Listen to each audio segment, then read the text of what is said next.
نبی کریم صلی اللہ علیہ وآلہ وسلم پر وحی کا ابتدائی دور۔ رسول صلی اللہ علیہ وآلہ وسلم نزول قرآن کے وقت بہت سختی محسوس فرمایا کرتے تھے، اور اس کی علامتوں میں سے ایک یہ تھی کہ یاد کرنے کے لیے آپ اپنے ہونٹوں کو ہلاتے تھے۔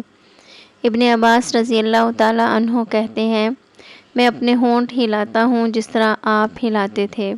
سعید کہتے ہیں، میں بھی اپنے ہونٹ ہلاتا ہوں جس طرح ابن عباس رضی اللہ تعالیٰ عنہ کو میں نے ہلاتے دیکھا، پھر انہوں نے اپنے ہونٹ ہلائے۔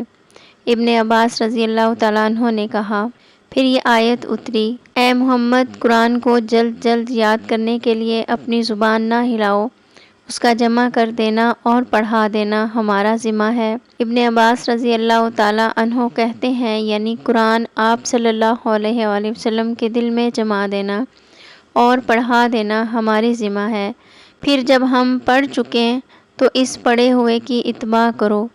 ابن عباس رضی اللہ تعالیٰ عنہ فرماتے ہیں، اس کا مطلب یہ ہے کہ آپ اس کو خاموشی کے ساتھ سنتے رہو، اس کے بعد مطلب سمجھا دینا ہمارے ذمہ ہے، پھر یقیناً یہ ہماری ذمہ داری ہے کہ اب اس کو پڑھو، یعنی اس کو محفوظ کر سکو۔